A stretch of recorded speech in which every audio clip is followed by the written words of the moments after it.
Colour talkies ವೀಕ್ಷಕರೆಲ್ಲರಿಗೂ ಜೈ ಶ್ರೀನಿವಾಸನ್ ಗುರುಜಿ ಅವರದೇ ಪೂರ್ವಕವಾದ ನಮಸ್ಕಾರಗಳು. ವೀಕ್ಷಕರೇ, ತಮ್ಮೆಲ್ಲರಿಗೂ ದ್ವಾದಶ ರಾಶಿಗಳ ರಾಶಿಫಲ ಗುರು ಬದಲಾವಣೆ ಮಿಥುನ ರಾಶಿಯಿಂದ ಕರ್ಕಟಕ ರಾಶಿ ಕಾರ್ಯಕ್ರಮಕ್ಕೆ ಸ್ವಾಗತ ಸುಸ್ವಾಗತ. ಗುರು ಬ್ರಹ್ಮ ಗುರು ವಿಷ್ಣು ಗರರ ದೇವೋ ಮಹೇಶ್ವರ ಗುರು ಸಾಕ್ಷಾತ್ ಪರಬ್ರಹ್ಮ ತಸ್ಮೈ ಶ್ರೀ ಗುರವೇ ನಮಃ. ಜೈ ಸಿದ್ಧಿವಿನಾಯಕ, ಜೈ ಶರಬೇಶ್ವರ, ಜೈ ಮಹಾಕಾಳಿ, ಜೈ ಮಹಾವತಾರ್ ಬಾಬಾ, ಜೈ ಕಾದ್ರಿ ಲಕ್ಷ್ಮೀ ನರಸಿಂಹ, ಜಯ ಶ್ರೀಕೃಷ್ಣ, ಜಯ ಹನುಮಾನ್, ಜೈ ಶ್ರೀರಾಮ್, ಜೈ ಶ್ರೀರಾಮ್, ಜೈ ಶ್ರೀರಾಮ್. ಆರಾಮಾಗಿದ್ದೀರಾ, ಹುಷಾರಾಗಿದ್ದೀರಾ ಸ್ನೇಹಿತರೆ? ಇವತ್ತು ನಾವು ಮಾತಾಡಿಕೊಟ್ಟಿರ್ತಕ್ಕಂಥ ವಿಷಯ ಬಂದ್ಬಿಟ್ಟು ಮಕರ ರಾಶಿಯವರಿಗೆ, ದ್ವಾದಶ ರಾಶಿಗಳ ರಾಶಿಫಲದಲ್ಲಿ ಮಕರ ರಾಶಿಯವರಿಗೆ ಗುರು ಬದಲಾವಣೆ ಮಿಥುನ ರಾಶಿಯಿಂದ ಕರ್ಕಟಕ ರಾಶಿಗೆ ಹೇಗಿರುತ್ತೆ ಅನ್ನೋದ್ರ ಬಗ್ಗೆ ಮಾತಾಡಿಕೊಟ್ಟಿದ್ದೀವಿ. ಈ ಕೂಡಲೇ ತಾವೆಲ್ಲ ಕಲರ್ ಟಾಕೀಸ್ ಚಾನಲ್ನ ಸಬ್ಸ್ಕ್ರೈಬ್ ಮಾಡಿ, ಲೈಕ್ ಮಾಡಿ, ವಿಡಿಯೋಗಳನ್ನ ಶೇರ್ ಮಾಡಿ, ತಪ್ಪದೇ ಕಮೆಂಟ್ ಮಾಡಿ ಅಂತ ಹೇಳ್ತಾ ವಿಡಿಯೋ ಒಳಗೆ ಹೋಗೋಣವಾ, ಬನ್ನಿ. ಸೊ 2/6/2026 ಮಂಗಳವಾರ ಅಪ್ರಾಕ್ಸಿಮೇಟ್ಲಿ ಸೂರ್ಯೋದಯ. ಸೊ ಮಿಥುನ ರಾಶಿಯಿಂದ ಕರ್ಕಟಕ ರಾಶಿಗೆ ಗುರು ಬದಲಾವಣೆ ಮಕರ ರಾಶಿಯವ್ರಿಗೆ ಹೇಗಿರುತ್ತೆ? ಮಕರ ರಾಶಿಗೆ ಗುರು ಬಂದು 3 ಮತ್ತು 12ನೇ ಅಧಿಪತಿ. ಅವರು 7ನೇ ಮನೇಲಿ ಉಚ್ಚ ಸ್ಥಾನದಲ್ಲಿ ಇರೋದು ಬಂದು ನಾರ್ಮಲ್ ಆದಂಥ ವಿಷಯನೇ, ಏನು ಓಹೋ ಅಂತ ಅಬ್ನಾರ್ಮಲ್ ವಿಷಯ ಅಲ್ಲ. ಆದರೆ ಉಚ್ಚ ಗುರು ಬಂದು ರಾಶಿನ ನೋಡ್ತಿದ್ದಾನೆ ಹಂಗೆ 7ನೇ ದೃಷ್ಟಿಯಲ್ಲಿ, ಅದು ವಿಪರೀತ ರಾಜಯೋಗನ ಕೊಡುತ್ತೆ. ಅದಕ್ಕಿಂತ ಹೆಚ್ಚಾಗಿ ಇನ್ನೊಂದು ಯಾವುದು ಕೊಡುತ್ತೆ ಅಂತ ಹೇಳಿದ್ರೆ, ಇವರಿಗೆ ಚತುರ್ಥ ಸ್ಥಾನಾಧಿಪತಿ ಸುಖ ಸ್ಥಾನ ಅಂತ ಕರಿತೀವಿ 4ನೇ ಮನೆಯನ್ನು. ಆಮೇಲೆ 11ನೇ ಮನೆಯನ್ನು ಲಾಭಸ್ಥಾನ ಅಂತ ಕರಿತೀವಿ. ಸುಖ ಲಾಭ ಇದಕ್ಕಿರ್ತಕ್ಕಂಥ ಗ್ರಹ ಕುಜಗ್ರಹ 4ನೇ ಮನೇಲಿದೆ. ಸುಖ ಸಿಗುತ್ತೆ, ಲಾಭ ಸಿಗುತ್ತೆ ಅಂದರೆ ಇನ್ನೇನು ಬೇಕು ಹೇಳಿ ಲೈಫಲ್ಲಿ.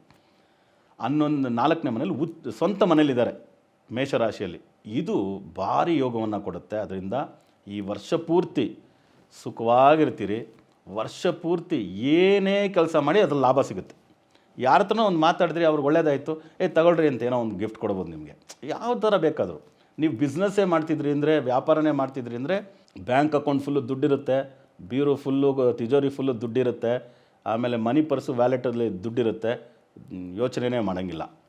ಗುರು ರಾಶಿಯನ್ನು ನೋಡ್ತಿದ್ದಾನಲ್ಲ ಉಚ್ಚ ಸ್ಥಿತಿಯಲ್ಲಿ, ಅದರಿಂದ ಬಂಗಾರ, ಬೆಳ್ಳಿ, ವಜ್ರ, ಅದರಲ್ಲೇ ಎಸ್ಪೆಷಲಿ ಬಂಗಾರ ಬಿಡಿಸ್ಕೊಂಬರ್ತಕ್ಕಂಥ ಯೋಗ, ಬಂಗಾರ ಕೊಂಡ್ಕೊಳ್ತಕ್ಕಂಥ ಯೋಗ, ಇದೆಲ್ಲ ಹೆಚ್ಚಾಗಿದೆ. ಸೊ ಓವರಾಲ್ ಫಿನಾನ್ಷಿಯಲಿ ತುಂಬ ಚೆನ್ನಾಗಿರ್ತಾರೆ ಅಂತ ಹೇಳ್ಬೋದು. ಸೊ ಎಜುಕೇಷನ್ ವಿಷಯಕ್ಕೆ ಅಂತ ಫಸ್ಟ್ ಬರೋಣ. ಎಜುಕೇಷನ್ 4ನೇ ಅಧಿಪತಿ 4ನೇ ಮನೇಲೇ ಇದ್ದಾರೆ, ಇನ್ನೇನು ಬೇಕು? ಅದರಿಂದ ಖಂಡಿತವಾಗ್ಲೂ ಎಜುಕೇಷನು ಫ್ರಮ್ ಪ್ರೈಮರಿ ಸ್ಕೂಲಿಂದ ಹಿಡಿದು ಗ್ರ್ಯಾಜುಯೇಷನ್, ಪೋಸ್ಟ್ ಗ್ರ್ಯಾಜುಯೇಷನ್ ಮಾಡೋವರೆಗೂ ಚೆನ್ನಾಗಾಗುತ್ತೆ. ಮಕರ ರಾಶಿಯಲ್ಲಿ ಹುಟ್ಟಿರ್ತಕ್ಕಂಥ ಕ್ರೀಡಾಪಟುಗಳಿಗೆ ಅವಾರ್ಡು ರಿವಾರ್ಡ್ ಸಿಗೋ ಚಾನ್ಸಸ್ ಇದೆ. ಯಾಕಂದರೆ ಮಾರ್ಸ್ ಮಂಗಳ ಗ್ರಹ ಅಂದ್ರೆ ಅದರಲ್ಲಿ ಕ್ರೀಡಾಪಟುಗಳಲ್ಲಿ ಸಾಹಸಮಯವಾದಂಥ ಕ್ರೀಡೆ ಅಂತೀವಲ್ಲ, ಸ್ವೋರ್ಡಿಂಗ್ ಆಗ್ಬೋದು, ಆರ್ಚರಿ ಬಿಲ್ಲು ಬಾಣ ಬಿಡೋದಾಗ್ಬೋದು, ಆಮೇಲೆ ಶೂಟಿಂಗ್ ಆಗ್ಬೋದು, ಬಾಕ್ಸಿಂಗ್, ಕರಾಟೆ ಆಗ್ಬೋದು, ಈ ಥರ ಸಾಹಸಮಯವಾದಂಥ ಕ್ರೀಡೆಗಳಿರ್ತಕ್ಕಂಥವ್ರಿಗೆ ಆಗುತ್ತೆ. ಅದೇ ರೀತಿ ಮಕರ ರಾಶಿಯಲ್ಲಿ ಹುಟ್ಟಿರ್ತಕ್ಕಂಥ ಈ ಉಡುಪು ಧರಿಸ್ತಕ್ಕಂಥ ಸಮವಸ್ತ್ರ, ಉಡುಪಲ್ಲ ಸಮವಸ್ತ್ರವನ್ನು ಧರಿಸ್ತಕ್ಕಂಥದ್ದು, ಯೂನಿಫಾರ್ಮ್ ಧರಿಸ್ತಕ್ಕಂಥವ್ರು, ಪೊಲೀಸು, ಆಮೇಲೆ ಕಮಾಂಡೋಸು, ಆರ್ಮಿ, ನೇವಿ, ಏರ್ಫೋರ್ಸ್, ಇವರೆಲ್ಲ ಸಮವಸ್ತ್ರವನ್ನು ಧರಿಸ್ತಕ್ಕಂಥ ಸೋಲ್ಜರ್ಸ್, ಅವ್ರುಗಳಿಗೆ ಅವಾರ್ಡು, ರಿವಾರ್ಡು, ಪ್ರಮೋಷನ್ಸು ಹೆಚ್ಚಾಗಿ ಸಿಗುತ್ತೆ. ಅವ್ರು ಅಂದ್ಕೊಂಡ ಜಾಗಕ್ಕೆ ಟ್ರಾನ್ಸ್ಫರ್ ಸಿಗುತ್ತೆ. ಸೊ ಇದೆಲ್ಲ ಭಾರಿ ಚೆನ್ನಾಗಿರ್ತದೆ. ಸೊ ಓವರಾಲ್ ವಿಷಯಗಳಲ್ಲಿ ಬಂದಾಗ ಇನ್ನು ಎಜುಕೇಷನ್ಗೆ ಚೆನ್ನಾಗಿರುತ್ತೆ ಅಂತ ಹೇಳಿದೆ, ಅವಾರ್ಡ್ ರಿವಾರ್ಡ್ ಸಿಗುತ್ತೆ ಅಂತ ಹೇಳಿದೆ. ಇನ್ನು ಕೆರಿಯರ್ ಅಂತ ಬಂದಾಗ 10ನೇ ಅಧಿಪತಿ ಪೂರ್ವ ಪುಣ್ಯಾಧಿಪತಿ ಶುಕ್ರ, 10ನೇ ಅಧಿಪತಿ ಶುಕ್ರ, ಅವನು ಬಂದು ಎಲ್ಲಿದ್ದಾನೆ ಈಗ? 6ನೇ ಮನೇಲಿದ್ದಾನೆ. 6ನೇ ಮನೆ ಇದ್ದ ತಕ್ಷಣ ಭಯಪಡೋ ಅವಶ್ಯಕತೆ ಇಲ್ಲ. ಬುಧನ ಜೊತೆ ಇದ್ದಾನೆ. ಯಾರ ಜೊತೆ? ಭಾಗ್ಯಾಧಿಪತಿ ಬುಧ. ಭಾಗ್ಯಾಧಿಪತಿ ಬುಧ 7, 8, 9 ಭಾಗ್ಯಾಧಿಪತಿ ಬುಧ ಬಂದು ಸ್ವಂತ ಮನೇಲಿದ್ದಾನೆ. ಆತನ ಜೊತೆ ಶುಕ್ರ ಸಂಬಂಧಪಟ್ಟಿರೋದ್ರಿಂದ ಮಾಡ್ತಕ್ಕಂಥ ಕೆಲಸ ಕಾರ್ಯದಲ್ಲಿ ನಾರ್ಮಲ್ ಟೆನ್ಷನ್, ಅಬ್ನಾರ್ಮಲ್ ಟೆನ್ಷನ್ ಇಲ್ಲ. ಪ್ರೈವೇಟ್ ಸೆಕ್ಟರ್ರವ್ರಿಗೆ, ಗೌರ್ಮೆಂಟ್ ಸೆಕ್ಟರ್ ಆಲ್ರೆಡಿ ನಾವು ಹೇಳಿದ್ವಿ, ಕೇತು ಸಿಂಹರಾಶಿಯಲ್ಲಿರೋದ್ರಿಂದ ಸ್ವಲ್ಪ ಹುಷಾರಾಗೇ ಇರಿ. ಫ್ರಮ್ ಕಾನ್ಸ್ಟೇಬಲ್ ಟು ಕಮಿಷನರ್, ಆಮೇಲೆ ಫ್ರಮ್ ಕಾರ್ಪೊರೇಟರ್ ಟು ಮಿನಿಸ್ಟರ್. ಕಟ್ಟಿರ್ತಕ್ಕಂಥ ಮನೆ ಮಕರ ರಾಶಿಯವರು ಕೊಂಡುಕೊಳ್ತಕ್ಕಂಥದ್ದಕ್ಕೆ ಹೆಚ್ಚು ಚಾನ್ಸ್ ಇದೆ ಈ ಗುರು ಬದಲಾವಣೆಯಿಂದ. ಯಾಕಂದರೆ ಉಚ್ಚ ಗುರು ರಾಶಿನ ನೋಡ್ತಾ ಇದ್ದಾನೆ, ಕಟ್ಟಿರೋ ಮನೆ ಕೊಂಡ್ಕೊಳ್ತಕ್ಕ. ಬುಧ ಶುಕ್ರ ಸೇರಿದ್ರೆ ಲ್ಯಾಂಡು ಮತ್ತು ಬಿಲ್ಡಿಂಗು. ಲ್ಯಾಂಡು ಬಿಲ್ಡಿಂಗ್ ಅಂದರೆ ಮನೆ ತಾನೆ, ಖಾಲಿ ಜಾಗ ಅಂದರೆ ಬೇರೆ. ಲ್ಯಾಂಡು ಬಿಲ್ಡಿಂಗ್ ಎರಡೂ ಸೇರಿದ್ರೆ ಮನೆ. ಅದರಿಂದ ಕಟ್ಟಿರ್ತಕ್ಕಂಥ ಮನೆ ಕೊಂಡ್ಕೊಳ್ತಕ್ಕಂಥ ಚಾನ್ಸಸ್ಸು 100ಕ್ಕೆ 100ರಷ್ಟು ಇದೆ. ಅದೇ ರೀತಿ ಸ್ಥಳ ತಗೊಂಡು ಮನೆ ಕಟ್ತಕ್ಕಂಥಕ್ಕೆ ಚಾನ್ಸು 100ಕ್ಕೆ 75% ಇದೆ. ಇನ್ನು ಮೈನಸ್ ಪಾಯಿಂಟ್ ಅಂತ ನೋಡಿದಾಗ ಹೆಲ್ತ್ ವಿಷಯದಲ್ಲಿ ಕಾಮನ್ ಆಗಿ ಮಕರ ರಾಶಿಯಲ್ಲಿ ಹುಟ್ಟರೋರು ದಪ್ಪ ಇರ್ತಕ್ಕಂಥವ್ರಿಗೆ ಆರೋಗ್ಯದ ಸಮಸ್ಯೆಗಳು ಹೆಚ್ಚು ಬರ್ಬೋದು. Sugar level, B P level, cholesterol level, heart related, even uterus related, abdomen, urinary infections ಇವೆಲ್ಲ ಹೆಚ್ಚಾಗಿ ಬರೋ ಚಾನ್ಸಸ್ ಇರೋದ್ರಿಂದ ಆ ಸಿಮ್ಟಮ್ಸ್ ಇರೋದನ್ನು ನೋಡ್ಕೊಳ್ಳಿ. ಇದ್ರ ಜೊತೆಗೆ ಸ್ವಲ್ಪ ಮದುವೆಗೆ ನೋಡ್ತಕ್ಕಂಥವ್ರು ಈ ವರ್ಷ ಸ್ವಲ್ಪ ಪೋಸ್ಟ್ಪೋನ್ ಮಾಡಿಕೊಂಡ್ರೆ ಒಳ್ಳೆಯದು. 2ನೇ ಮನೆ ಅನ್ನೋದು ಕುಟುಂಬ ಸ್ಥಾನ ಅಂತೀವಿ. ಮದುವೆ ಆದಮೇಲೆ ಕುಟುಂಬ ಬರುತ್ತಲ್ಲ, ಆ ಕುಟುಂಬ ಸ್ಥಾನದಲ್ಲಿ ರಾಹು ಇರೋದ್ರಿಂದ ಸ್ವಲ್ಪ ತೊಂದರೆ ಆಗ್ಬೋದು. ಅದರಿಂದ ಮದುವೆನ ಪೋಸ್ಟ್ಪೋನ್ ಮಾಡಿಕೊಂಡ್ರೆ ಉತ್ತಮ. ಗುರೂಜಿ ಆಲ್ರೆಡಿ 32 ಆಯಿತು ಅಂದರೆ ಡಬಲ್ ಚೆಕಪ್, ಟ್ರಿಪಲ್ ಚೆಕಪ್ ಮಾಡಿ ಒಳ್ಳೆ ಸಂಬಂಧನ ಎನ್ಕ್ವೈರಿ ಮಾಡಿ ಮದುವೆ ಮಾಡ್ಕೊಳ್ಳಿ. ಆಮೇಲೆ 8ನೇ ಮನೇಲಿ ಕೇತು. ಸೊ ಮಕ್ಕಳಿಗೋಸ್ಕರ ಯೋಚನೆ ಮಾಡ್ತಿರ್ತಕ್ಕಂಥವ್ರು, ಆಲ್ರೆಡಿ ಮದುವೆ ಆಗಿರ್ತಕ್ಕಂಥವ್ರಿಗೆ ತಪ್ಪಿಲ್ಲ, ಅವರು ಅಷ್ಟೇ ಸ್ವಲ್ಪ ಪೋಸ್ಟ್ಪೋನ್ ಮಾಡ್ಕೊಂಡು ಒಳ್ಳೆಯದು. ಯಾಕಂದರೆ 8ನೇ ಅಧಿಪತಿ ಶನಿ ಬಂದು 5ನೇ ಮನೇಲಿ, ಸೂರ್ಯ ಬಂದು 5ನೇ ಮನೇಲಿದ್ದಾನೆ. ಅಷ್ಟಮ ಸ್ಥಾನಾಧಿಪತಿ ಸೂರ್ಯ 5ನೇ ಮನೇಲಿರೋದು, ಪೂರ್ವ ಪುಣ್ಯ ಸ್ಥಾನದಲ್ಲಿರೋದು. ನೀವು ಮಕ್ಕಳಿಗೋಸ್ಕರ ಯೋಚನೆ ಮಾಡ್ತಕ್ಕಂಥದ್ದು ಕೂಡ ಪೋಸ್ಟ್ಪೋನ್ ಮಾಡಿಕೊಂಡ್ರೆ ಒಳ್ಳೆಯದು. ಅದರಲ್ಲಿನೂ ಈ IVF ಅದು ಇದು ಮಾಡ್ತಾರಲ್ಲ, ಖರ್ಚು ಮಾಡ್ಕೊಂಡು ಮಾಡೋರು, ಅವ್ರು ಮಾತ್ರ ಖಂಡಿತವಾಗ್ಲೂ ಪೋಸ್ಟ್ಪೋನ್ ಮಾಡ್ಕೊಳ್ಳಿ. ಇಲ್ಲಾಂದರೆ ಈ ಸಾರಿ ನಿಮಗೆ ಮಕ್ಕಳಾಗೋ ವಿಷಯದಲ್ಲಿ ಸೆರಗಸಿ ಅದರಲ್ಲೆಲ್ಲ ಪಾಸಿಟಿವ್ ಬರೋದು ಕಮ್ಮಿನೇ. ಸೊ 8ನೇ ಮನೇಲಿ ಕೇತು. 8ನೇ ಮನೇಲಿ ಕೇತು ಅನ್ನೋದ್ರಿಂದ ಆಯುಷ್ಯ ಸ್ಥಾನ ಅಂತ ಕರಿತೀವಿ.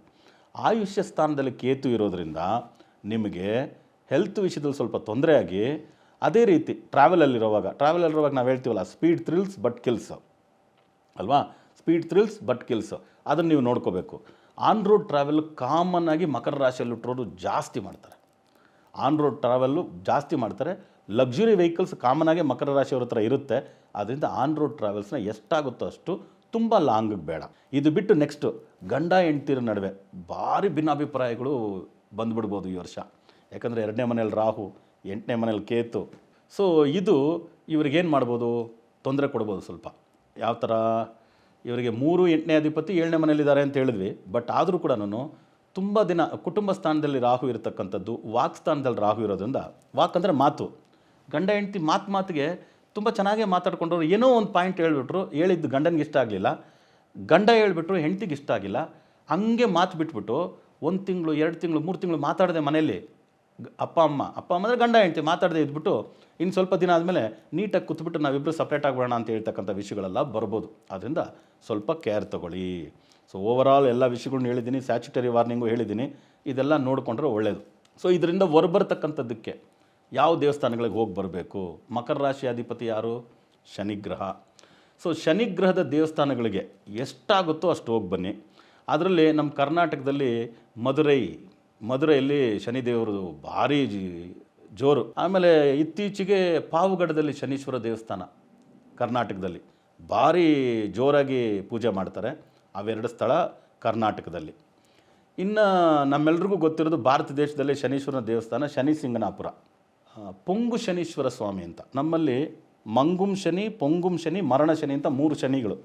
ಅದರಲ್ಲಿ ಮಂಗುಂ ಶನಿ ಅಂದರೆ ಕ್ಷೀಣಿಸುವ ಶನಿ, ಆಮೇಲೆ ಉಕ್ಕುವ ಶನಿ, ಮರಣ ಶನಿ ಅಂತ. ಮರಣ ಶನಿ ನೋಡಿದ್ಮೇಲೆ ಇನ್ನೇನಿದೆ ಅಲ್ಲಿಲ್ಲ. ಅದಕ್ಕೆ ಈ ಕ್ಷೀಣಿಸುವ ಶನಿ ಬಿಟ್ಟು 2ನೇ ಉಕ್ಕುವ ಶನಿ ಅಂತೇಳಿ ನಿಮ್ಗೆ ಒಳ್ಳೇದು ಮಾಡುತ್ತೆ ಅಂತ. ಅದಕ್ಕೆ ತಮಿಳಲ್ಲಿ ಪೊಂಗುಂ ಶನಿ ಅಂತ ಕರೀತಾರೆ. ಅಗ್ನೀಶ್ವರ ಟೆಂಪಲ್. ಸೊ ಅಗ್ನೀಶ್ವರ ಟೆಂಪಲಲ್ಲಿ ಪೊಂಗು ಶನೀಶ್ವರ ಇರ್ತಾರೆ. ಅವ್ರನ್ನ ಹೋಗಿ ದರ್ಶನ ಮಾಡ್ಕೊಂಡು ಬನ್ನಿ. ನಿಮ್ಮ ಏನೇ ಸಮಸ್ಯೆಗಳಿದ್ರು ಭಾರಿ ಒಳ್ಳೆಯ ದೇವಸ್ಥಾನ. ಲಕ್ಷ್ಮೀ ಕಟಾಕ್ಷ ಉಂಟಾಗುತ್ತೆ ಅಂತ. ನಮ್ಗೆ ಅದೇ ಥರ ತುಂಬ ಮುಖ್ಯವಾಗಿ ಬೇಕಾಗಿರೋದು ಹಣ ತುಂಬ ಮುಖ್ಯವಾಗಿ ಬೇಕಾಗಿರೋದು. ಪೊಂಗು ಶನೀಶ್ವರ ಸ್ವಾಮಿ ದೇವಸ್ಥಾನ. ನೀವು ಜಸ್ಟ್ ಪೊಂಗು ಶನೀಶ್ವರ ಟೆಂಪಲ್ ಅಂತ ಗೂಗಲಲ್ಲಿ ಸರ್ಚ್ ಮಾಡಿ ಸಿಗುತ್ತೆ. ಹೋಗಿ ಬನ್ನಿ. ಶುಕ್ರವಾರ ದಿನ ಹೋಗಿ ಬನ್ನಿ, ಇಲ್ಲಾಂದರೆ ಬುಧವಾರ ದಿನ ಹೋಗಿ ಬನ್ನಿ. ಎಲ್ಲರೂ ಶನೀಶ್ವರನ ದೇವಸ್ಥಾನ ಅಂದರೆ ಓಡ್ಬಿಡ್ತಾರೆ. ಶನೀಶ್ವರನಿಗೆ ಶನಿವಾರ ಬೇಡ. ಓಕೆ, ಬುಧವಾರ ಹೋದ್ರಿ ಅಂದರೆ ನಿಮಗೆ ಬುದ್ಧಿ ಇಂಟೆಲಿಜೆನ್ಸ್, ಓಕೆ, ಒಳ್ಳೆ ವ್ಯಾಪಾರದ ವಿಷಯಗಳು, ನಿಮಗೆ ಸ್ಮಾರ್ಟ್ನೆಸ್ ಅಂತೀವಲ್ಲ, ಸ್ಟ್ರೀಟ್ ಸ್ಮಾರ್ಟ್ನೆಸ್ ಅದು ಸಿಗುತ್ತೆ. ನಿಮಗೆ ಒಳ್ಳೆ ವಿದ್ಯಾಬುದ್ಧಿ ಸಿಗುತ್ತೆ. ಸೊ ಆಕರ್ಷಣ ಶಕ್ತಿ ಸಿಗುತ್ತೆ ಬುಧವಾರ ದಿನ ಹೋದರೆ. ಬುಧ ಅಂದರೆ ಆಕರ್ಷಣ, ಓಕೆ, ಅದು ಚೆನ್ನಾಗಿರುತ್ತೆ. ಶುಕ್ರವಾರ ದಿನ ಹೋದರೆ ಆಲ್ ಟೈಪ್ಸ್ ಆಫ್ ಫಿನಾನ್ಸು, ಹಣಕಾಸಿನ ಏನೇ ಸಮಸ್ಯೆಗಳಿದ್ರು ಸರಿ ಹೋಗ್ಬಿಡುತ್ತೆ. ಯಾರೇ ಆಗಲಿ ಶನೀಶ್ವರನ ದೇವಸ್ಥಾನಕ್ಕೆ ಹೋಗ್ತಿರ್ತೀರೋ ಬುಧವಾರ ಶುಕ್ರವಾರ ಹೋಗೋದಕ್ಕೆ ಸ್ಟಾರ್ಟ್ ಮಾಡಿ. ನಿಮ್ಮ ಲೈಫ್ ಟ್ರಾನ್ಸ್ಫಾರ್ಮ್ ಆಗಿಲ್ಲ ಅಂದರೆ ಕೇಳಿ, ಕಮೆಂಟಲ್ಲಿ ನೀವೇ ಬರೀತೀರಾ ಹೋದ್ಮೇಲೆ ಚೆನ್ನಾಗಾಯಿತು ಅಂತ. ಅದು ಬಿಟ್ಟು ಕುಟುಂಬದಲ್ಲಿ ಸ್ವಲ್ಪ ಜಾಸ್ತಿ ಇರುಸುಮುರುಸು ಬರ್ತೇವೆ ಮಕರ ರಾಶಿಯವರಿಗೆ ಅಂತ ಹೇಳಿದೆ. ಅವ್ರೇನು ಮಾಡಬೇಕಂದ್ರೆ, ಕುಟುಂಬ ಶನೀಶ್ವರ ಅಂತಿದ್ದಾನೆ ನಾಚಿಯಾರ್ ಅಂತ ಹೇಳ್ತಕ್ಕಂಥ ಒಂದು ದೇವಸ್ಥಾನದಲ್ಲಿ. ಅಲ್ಲಿ ನಾವೆಲ್ಲರೂ ನೋಡಿರ್ಬೋದು ಶನೀಶ್ವರ ಹೆಂಗಿರ್ತಾನೆ, ಒಂದು ಮೂರ್ತಿ, ಒಂದು ಕಾಗೆದು ವಾಹನ ಈ ಥರ ಇರುತ್ತೆ.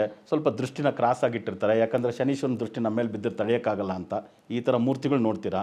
ಇನ್ನು ಕೆಲವು ಕಡೆ ಅಂತೂ ನೋಡಿ ಶನಿ ಸಿಗ್ನಾಪುರದಲ್ಲಿ ಜಸ್ಟ್ ಒಂದು ಬಂಡೆ ಕಲ್ಲು ಅಷ್ಟೇ, ಆ ಥರ ನೋಡಿರ್ತೀರ.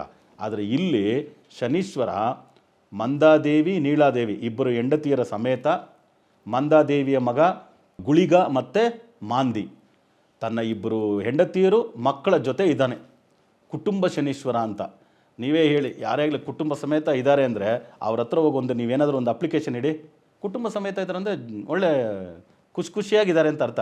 ಆ ಸಮಯದಲ್ಲಿ ಏನು ಅಪ್ಲಿಕೇಶನ್ ಕೊಟ್ಟರು ನಡಿ ಅಂತ ಸ್ಯಾಂಕ್ಷನ್ ಮಾಡ್ತಾರಲ್ಲ, ಆ ಥರ ನಿಮ್ಮ ಏನು ಕಷ್ಟಗಳಿದ್ರು ಕುಟುಂಬ ಶನೀಶ್ವರನ ನೀವು ಹೋಗಿ ದರ್ಶನ ಮಾಡಿ ಬಂದ್ರಿ ಅಂದರೆ ಮಕರ ರಾಶಿಯವರಿಗೆ ಈ ವರ್ಷ ಒಳ್ಳೊಳ್ಳೆದು ವಿಷಯಗಳೆಲ್ಲ ನಡೆಯೋದಕ್ಕೆ ಪ್ರಾರಂಭಿಸ್ಬಿಡುತ್ತೆ. ಈ ಥರ ಒಳ್ಳೊಳ್ಳೆ ವಿಷಯಗಳು ನಿಮಗೆ ಹೆಚ್ಚಾಗಿ ನಡೀಲಿ, ಕೆಟ್ಟದ್ದೇನಿದ್ರು ಕಮ್ಮಿ ಆಗಲಿ ಅಂತ ಸಿದ್ಧಿವಿನಾಯಕ ಶರಬೇಶ್ವರನಲ್ಲಿ ಪ್ರಾರ್ಥನೆ ಮಾಡ್ತಾ ಮತ್ತೆ ಹೊಸ ವಿಡಿಯೋಗಳೊಂದಿಗೆ ತಮ್ಮನ್ನು ಭೇಟಿ ಮಾಡ್ತೀನಿ. ಅಲ್ಲಿವರೆಗೂ ಆರಾಮಾಗಿರಿ, ಹುಷಾರಾಗಿರಿ ಅಂತ ಹೇಳ್ತಾ ತಮ್ಮಿಂದ ಬಿಡುಗಡೆ ತಗೊಳ್ತಿರೋದು ತಮ್ಮೆಲ್ಲರ ಜಯ ಶ್ರೀನಿವಾಸನ್ ಗುರುಜಿ. ಲೋಕ ಸಮಸ್ತ ಸುಖಿನೋ ಭವಂತು, ಸರ್ವೇ ಜನ ಸುಖಿನೋ ಭವಂತು, ವಸುದೈವ ಕುಟುಂಬಕಂ.